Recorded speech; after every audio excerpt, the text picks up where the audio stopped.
bienvenue sur ma chaîne. Alors aujourd'hui, on va voir ça. Alors ça, c'est pas ma profession, c'est juste une passion que j'ai depuis des années. C'est la sono, la hi-fi, la vidéo et ainsi de suite. Ce qui m'a donné l'envie de faire des vidéos YouTube. Donc la sono en fait partie. Donc la prise de son, la sonorisation, j'ai fait des prises de son autrefois. Ici, donc on va parler principalement aujourd'hui de ça. Voilà. Alors ça, qu'est-ce que c'est? Eh bien ce sont des enceintes Electro Voice Eliminator. Donc là c'est marqué. Electro Voice EV Eliminator 1. Alors ça messieurs, ce sont des haut-parleurs qui datent des années 50-60. Ah, une petite précision sur les vidéos de la chaîne. Donc comme je ne suis pas un expert, mettez des commentaires en bas de la vidéo si jamais je me trompe dans quelque chose, si je raconte des conneries, si vous savez les dates exactes, parce que je connais pas les dates exactes de la sortie de ces haut-parleurs. J'aimerais bien d'ailleurs un peu mieux connaître l'historique des Electro Voice Eliminator. Alors tout ce que je sais des Electro Voice Eliminator, c'est que c'est des haut-parleurs qui ont été designés et fabriqués aux États-Unis. Donc voilà, Buchanan, Michigan, donc ça c'est aux États-Unis, et celle-ci en particulier. Ce sont des originales des années, je pense, 40-50, donc des vieilleries.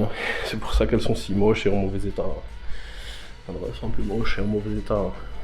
On va faire le tour du propriétaire là, un peu plus tard. Donc elles sont pas très belles.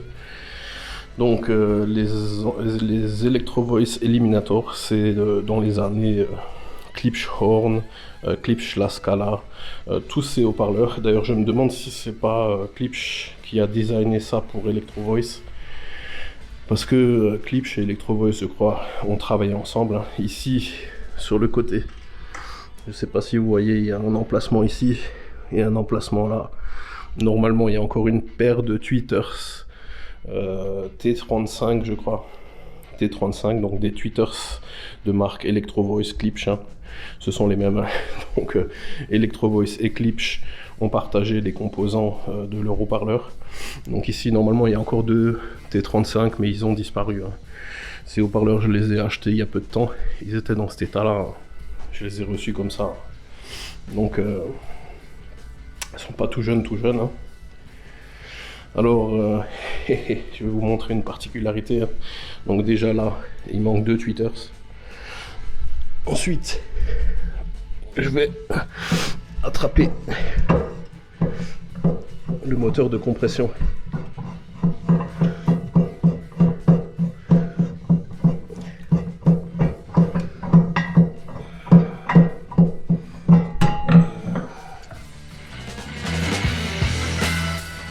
Voilà, alors le super moteur de compression de médium, parce que ça d'origine, donc ce haut-parleur là, c'est un haut-parleur 3 voix, c'est un haut-parleur 3 voix, donc 3 voix, normalement vous avez la basse, ici il y a un 15 pouces, donc un 38 cm Electro Voice, ici il y a deux tweeters donc pour les aigus, et ça c'est le pavillon de médium, donc ça c'est pour les médiums. Alors normalement il y a des superbes haut-parleurs, donc les Klipsch T35 plus le moteur de compression de médium, et moi je les ai reçus avec avec ça. Alors si un jour vous tombez sur ça les mecs, ça c'est le plus mauvais tweeters de compression de la planète, enfin pour moi perso. Ils sont agressifs au possible, ils sonnent très stridents et ça fait mal aux oreilles. Voilà. Donc en fait sur ces Electro Voice, la seule chose qui reste encore d'origine, c'est le haut-parleur, le 38 cm qu'il y a à l'intérieur. Alors celles-ci je les ai déjà démontées. Alors il faut savoir que ces haut-parleurs, je vais vous montrer sur la chaîne, on va leur faire une révision complète, on va les refaire à neuf entièrement. enlever le vinyle, les repeindre avec une peinture spéciale haut-parleur qui soit vraiment beau et propre, refaire la peinture, et je vais m'en servir comme bas médium. Alors ici, je vais vous mettre à l'image des Klipsch La Scala. On va faire défiler quelques images, hein. Klipsch La Scala. Vous allez pouvoir voir à quoi ça ressemble. Donc Klipsch La Scala, c'est des haut-parleurs Klipsch très très réputés chez les audiophiles. Et en fait, je vais vous mettre le schéma interne. Et maintenant, je vais vous mettre le schéma interne des Electro Voice Eliminator. Alors sur le schéma interne des Electro Voice Eliminator, qu'est-ce que vous allez pouvoir constater? Eh bien, vous verrez que le design est quasiment identique. C'est pour ça que je subodore que Klipsch, dans ces années-là, a travaillé sur ces haut-parleurs Eliminator et a designé pour Electro Voice, donc ces haut-parleurs Eliminator sur le même concept que les Klipsch Horn et les Klipsch La Scala. Donc ça, c'est ce qu'on appelle une enceinte à pavillon replié, parce que le haut-parleur fait le son par l'arrière et il suit les conduits et est projeté vers l'avant. Donc les pavillons projettent le son vers l'avant. Je vais rapidement démonter la partie avant ici, hein. Alors faites pas attention à ça, hein. Ça c'est juste des petites bibliothèques que j'utilise, je les ai bricolées un petit peu, hein. J'ai rajouté des connecteurs sur l'avant. C'est des petites bibliothèques que j'utilise pour faire des tests audio, juste pour voir si ça fonctionne, hein. Parce que là j'ai 1000 fois mieux, hein. Vous verrez, on déballera des haut-parleurs que j'ai acheté il y a bien longtemps, hein. J'ai tout un home cinéma complet en DIN audio d'ailleurs.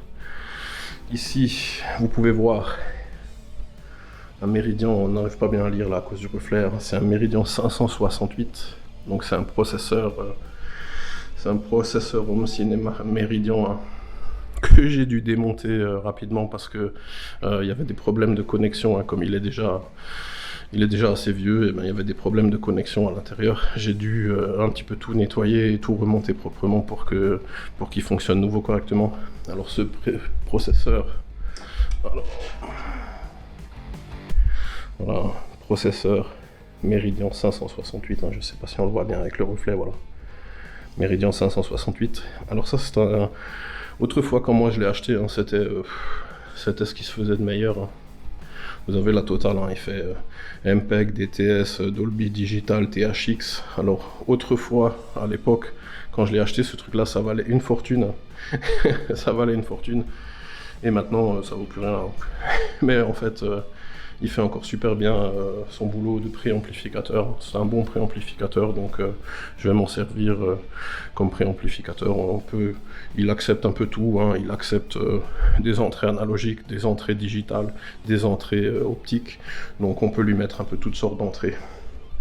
Voilà, donc ici c'est un peu le foutoir, hein. J'ai encore rien rangé, hein.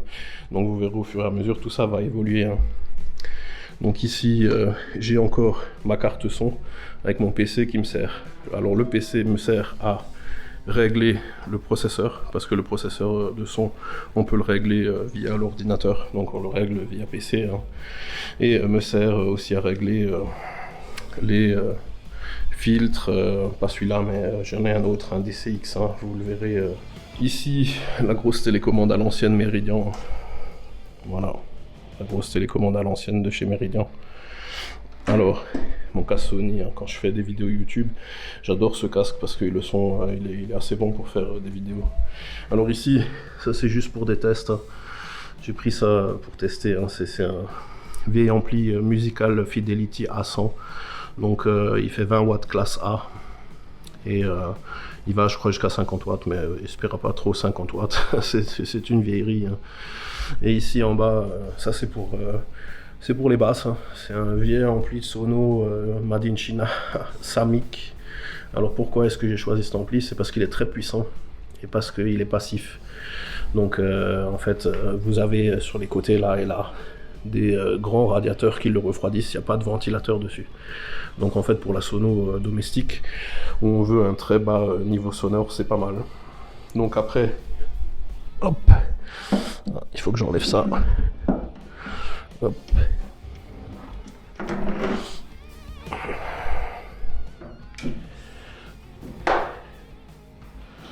Alors voilà, ça c'est mon micro de mesure, hein. C'est mon micro de mesure qui va donc sur ma carte son là, avec alors avec mon fil bricolé maison. Alors grâce à ce fil bricolé maison, je peux alimenter, ok. Donc voilà, je peux alimenter à peu près n'importe quel amplificateur ou n'importe quel système de sonorisation. Je l'ai fait spécialement pour pouvoir se brancher là sur la carte son et pour pouvoir envoyer du bruit rose, hein, et des signaux, des signaux pour pouvoir faire les mesures acoustiques dans les pièces ou les mesures acoustiques sur les haut-parleurs. Donc voilà à peu près le système actuel, hein. Si c'est le gros bordel dans les câblages, hein, c'est parce que j'ai absolument fait aucun câble management pour l'instant, hein, donc m'en veuillez pas pour ça. Donc là on va ranger. Hop. Donc je vais encore vous démonter ce haut-parleur, on va regarder ce qu'il y a à l'intérieur, hein, histoire de voir, hein. Bon, je sais pas si ça vous intéresse de voir. Alors je vais vite enlever la trompe. Hein, je vous reprends tout de suite. Alors voilà, ça c'est la trompe Electro Voice d'origine, donc des Eliminator, hein. C'est pour du médium, hein. C'est pas une trompe aiguë, ça fait que du bas médium. Donc je sais plus les fréquences de coupure, je crois que c'est 1800 Hz à 3,5 kHz, un truc comme ça. Donc 1,8 à 3,5. Enfin, il faudrait que je regarde dans le mode d'emploi pour voir les fréquences de coupure, hein. Donc ça c'est ce qui est d'origine, ça c'est d'origine Electro Voice, ça c'est compression bidon qui vaut que dalle. Si vous voulez d'autres trompes, hein, j'en ai tout un paquet des trompes, hein. On verra ça au fur et à mesure, je vous les montrerai.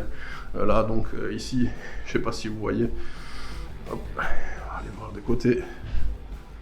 Voilà, j'ai une paire de trompes, ça c'est du RCF.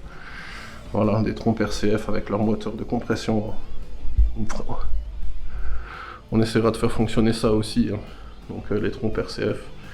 Donc ici, n'oubliez pas, hein, tout sera de la multi-amplification active, hein. Il faut savoir que des amplificateurs, j'en ai une bonne quinzaine et je vais encore en fabriquer 2-3 à lampe.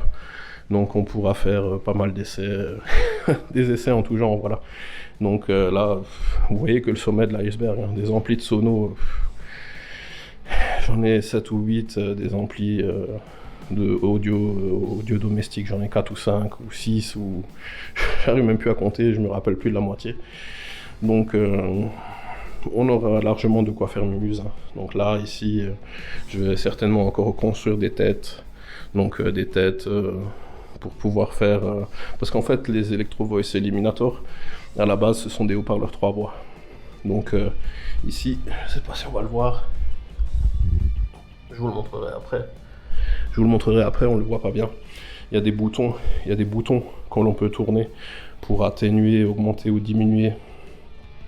Donc la force de la trompe de médium et la force de l'aigu pour pouvoir doser entre basse, médium et aigu. Donc sur l'Electro Voice Eliminator d'origine.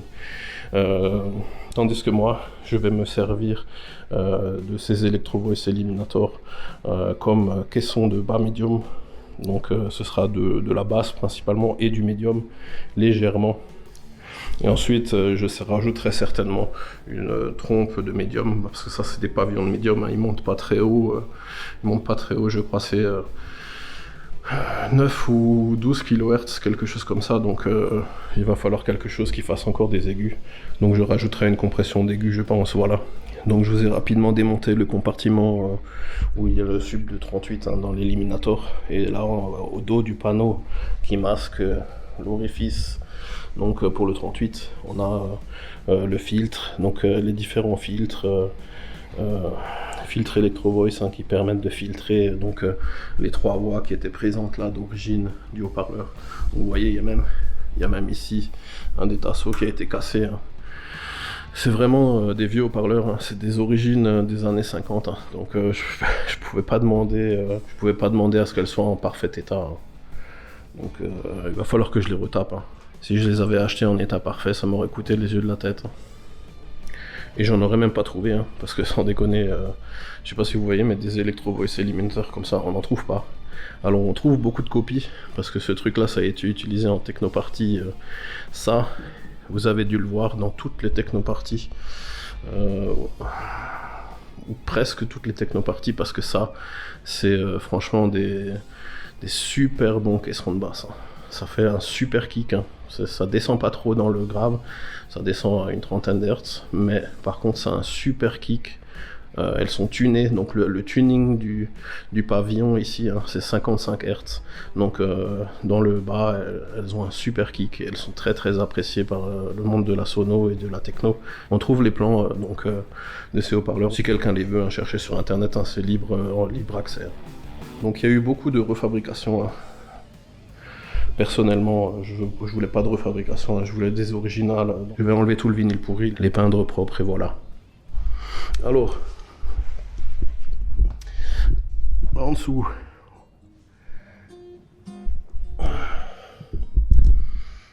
alors je vais couper, hein, pour plus de rapidité, hein, parce que les fils d'origine, hein, je sais pas si vous voyez dans quel état c'est, mais c'est tout pourri, donc je vais pas m'en servir. De toute façon, moi je vais faire de la multi-amplification active, donc je vais utiliser à chaque haut-parleur un amplificateur et tout filtrer en actif.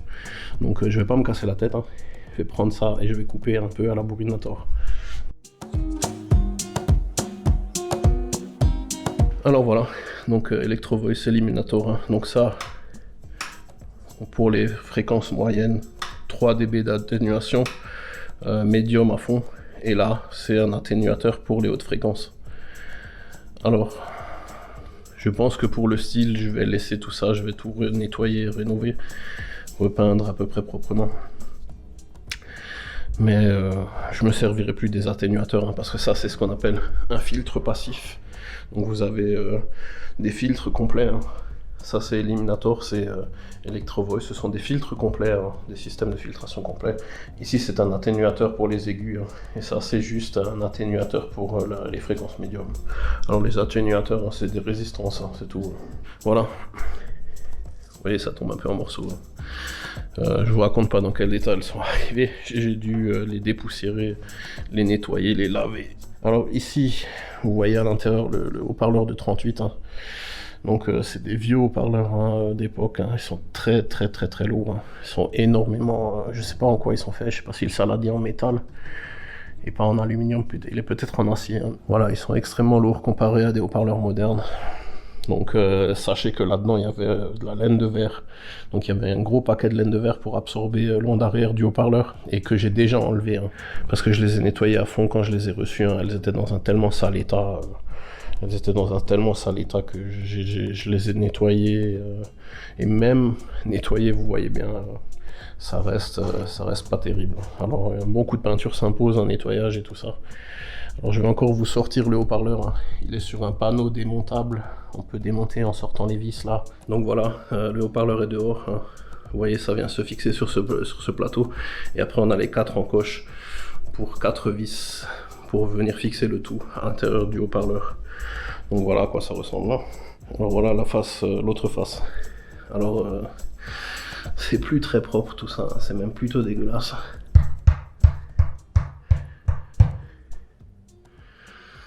Il est en meilleur état que l'autre, hein. L'autre je l'ai déjà démonté, le dôme est complètement défoncé. Ici le cache noyau. Alors voilà par quoi je vais les remplacer, hein. Ça ce sont des DL15X, donc toujours des Electro Voice DL15X, des versions bien plus modernes, hein, qui feront très très bien l'affaire. C'est pas des haut-parleurs de grave pur, c'est des graves médium, mais je pense que ça fera très bien l'affaire pour des enceintes de salon, hein. J'ai pas besoin d'une puissance extrême, hein, parce que dans mon salon je recherche pas la puissance extrême. Ce que je recherche pour des haut-parleurs de salon, c'est une belle musicalité et une présence, une bonne présence à faible volume. Vous avez pu voir le DL15X comparé à l'origine. Alors il n'y a pas photo, hein. Ancien, nouveau, enfin, ça c'est déjà d'une certaine nombre d'années, hein. C'est pas du neuf, hein. Ils sont déjà assez vieux, mais ils sont encore en état superbe, comparé à ça, qui est vieux et complètement défoncé. Vous avez vu Donc qu'est-ce que je vais faire avec ce petit système? Il y en aura d'autres, hein. C'est pas les seuls systèmes que j'ai, hein. On sortira aussi les têtes d'Inaudio.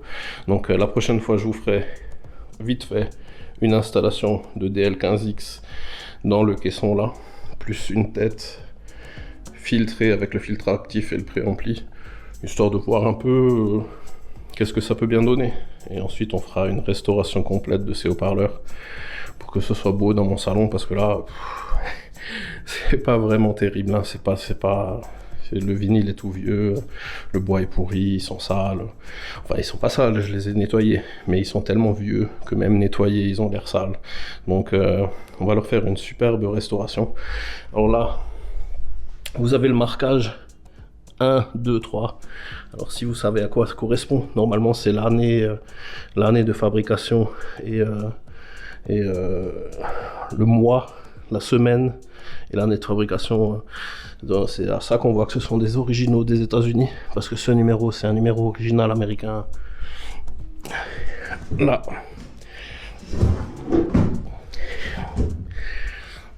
Ici, vous avez le même numéro original américain qui vous donne l'année de fabrication. Donc là, on a 1, 5.